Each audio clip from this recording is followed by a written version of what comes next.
Champstalk, als je knokken niet meer krijgt uit je kop. Champstalk, ouwe hoeren zonder rem op de klok. Champstalk, voor mijn strijders en mijn vechters pas zinnen. Ga lekker zitten en laten we beginnen met de Champstalk. Champstalk, I'm here with the Vanilla Gorilla, Louie. That's right, yeah, Louie Sutherland, the Vanilla Gorilla. Nice to see you, man. Nice to meet you. Of course, no, likewise, and I have to say, it's a very cool rhyme to it, the Vanilla Gorilla. You think so? Yeah. Thanks, man. Did you come up with it? No, I didn't. It would have been a bit lame if I come up with it myself, wouldn't it? No, I was in the gym one day, I was wrestling a little bit, someone went, oh, you're like a gorilla, man. You're like a vanilla gorilla. And I was like, oh yeah, fuck it, and it stuck. So here I am, still with that name. So it would have been a bit lame if I come up with it myself, or my mum gave me it or something, but... I think it can run, man. Yeah, I think so, yeah. I've always tried to think of names like the hooligan or this, that, and everyone's like, no, just stick with the Vanilla Gorilla, man. It runs. It runs, yeah. How did you feel that the fight went today? I think the fight went well. I mean, you know, I was touching him, just trying to put, as I said, money in the bank, just touching the calf, touching the jab, hitting the body, just trying to put money in the bank. And look, I'm not gifted with rounds and rounds, like in terms of my career, my pro career, started knocking people out, one round. So it's nice for me to get the 3 rounds. I know people want knockouts, but the second round, I nearly had him out of there, but I thought, you know what, take your time, get to the third, see how we go. So that's it, man. I think the fight went well in my eyes. I won it, so. No, 100%. It was very entertaining to watch. Okay, cool. I think you were really threatening him with the level changes. Yeah. He was doing this weird stance switch thing, I think. Yeah, that's one thing I noticed from when I watched his footage. There's not much of him. Yeah. He's like an unknown entity. So I was trying to watch my P's and Q's. I know he's like a Muay Thai champion, Pan-Asian I don't know. So I knew he likes to go southpaw orthodox, southpaw. I was trying to catch him on that. Every time he went to southpaw, try and catch him there, but after the calf kicks were landing, he kind of stayed in southpaw, and I can see that it was troubling him. So I heard my corner keep circling, but it kind of worked because normally that puts heavyweights off. Heavyweights normally just stand there and like one-dimensional. So for him to, you know, shift that way, it will put other heavyweights off. But I train with some high-level people, and I think my IQ's good enough to deal with that shit. So you were both very composed. Like, despite the fire you were throwing at each other, you couldn't really tell. Yeah, no, I think it was good. He was hitting me with some decent shots. His calf kick was landing pretty good. So yeah, I think he was quite composed himself. I just had a feeling that when I hit him with some venom, he took a few big steps back, and I knew I had his number. But again, it's just getting back to that touching, and just trying to be patient. Your corner was consistently asking you to go to the left, and you were moving with your hand and going out that way. Is there a risk when you're doing that to get caught on the way on the lateral step? No, because to be fair, with a southpaw, you want to go to the left, really. Obviously, you want to change it up, but ideally, you want to stay away from their power side, which is normally the left hand. So yeah, just keeping him busy with that. So using that as a guide to take that outside step. I mean, I spar good southpaws, I box good southpaws. So it's nothing new to me. The only thing I didn't do is blast that inside low kick enough when he went southpaw, because the calf kicks I was throwing when he was orthodox, I thought I'll save it for them because I'm kind of busting up my ankles here. So. Well, the funny thing is, like when the fight finished, I think it, at least for me, from where I was watching, it took a couple of seconds to realise how compromised his leg actually was. And I think it takes a good 20 seconds to realise, oh fuck, I can't feel my leg, or I can't put any weight on it. So sometimes it takes that little break to realise. But if that would have went another 5 minutes, another 4th round, I would have got him out there with the calf kicks. And then with not only that, it compromises your balance, so the takedown would have been easier and things like that. So. Oh, do you have a background in rugby? Yeah, I was a good rugby player, I think, if I can say that. I was a decent rugby player. I played at a fairly high level. I played both codes, rugby league and rugby union. And I played football, basketball, handball, you name it. So it just helps with that.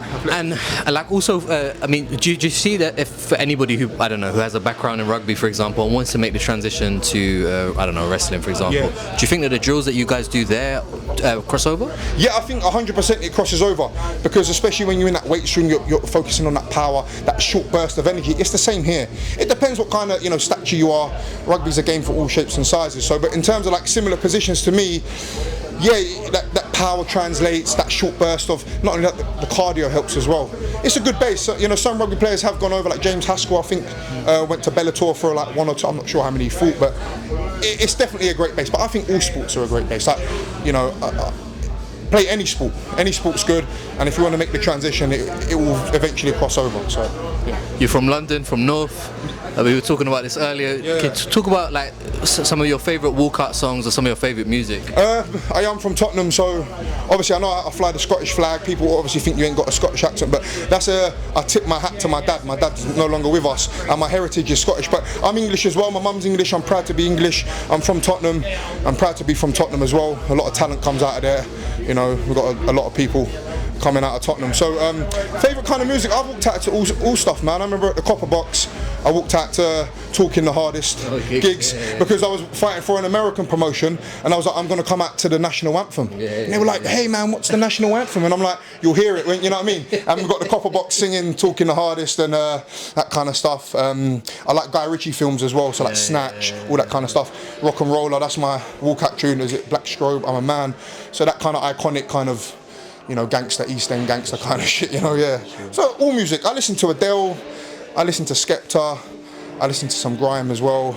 I listen to Andrea Bocelli sometimes, Dolly Parton, so you name it, I listen to it. Yeah. Very well-rounded music taste. Cultured. Very cultured. That's what happens when you're from Tottenham. You got to be cultured.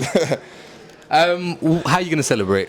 I don't drink much, but I'm going to go and have a beer now. I bought a beer earlier. I don't know why. I don't even drink beer, but fuck it. I'll go and have a beer now. Going to go back with my team. They've done a lot for me, this camp. I'm just going to celebrate. I've got a flight to catch in the morning. Going to go and see my kids and celebrate with a beer or two and an early night, I think. All the best, my guy. Thank you so much. I appreciate it, man. Thank you.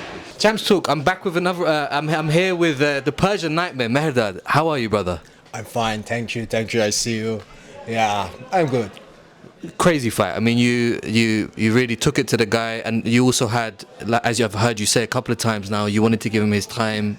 You know.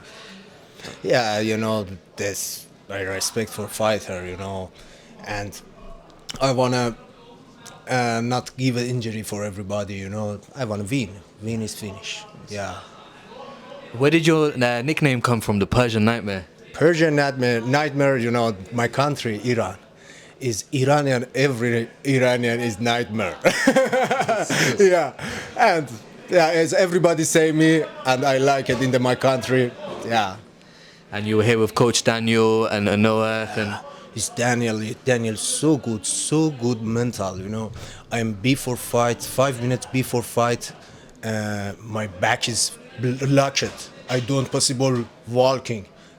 He come with me, talking in for my mind, walking little bit, massage me, and thanks God I'm back, and change game plan after 5 minutes. You know, 5 minutes before fight, change game plan is so hard.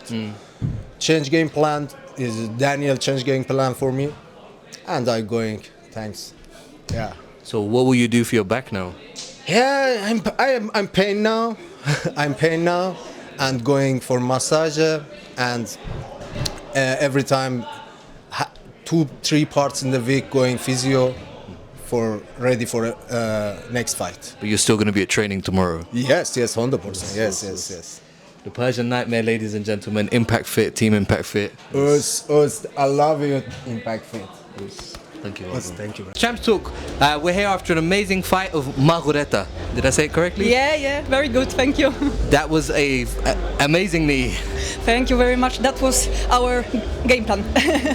Were you preparing for more of a striking or grappling situation when you came into this fight? Everything, but I think striking is my good side, and I like striking, but I like grappling and scramble too. That's amazing. How are you feeling? I mean, you've come abroad today. Can you repeat? She's come abroad today. How does it feel to be in another place?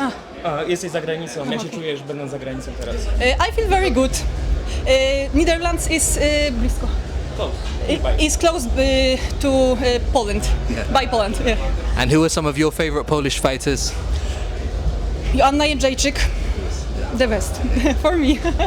So you want to be like her in the future? I want to be like me, but I want to be the best fighter in my weight category. Of course. What socials can we find you on? Na jakich mediach sposób się Instagram? Instagram is the best. Malgorzata Tkocz. We're gonna put that in the subtitles. Okay. Thank you so much. Thank you very much. Champstalk, als je knokken niet meer krijgt uit je kop. Champstalk, ouwe hoeren zonder rem op de klok. Champstalk, voor mijn strijders en mijn vechters pas zinnen. Ga lekker zitten en laten we beginnen met de Champstalk.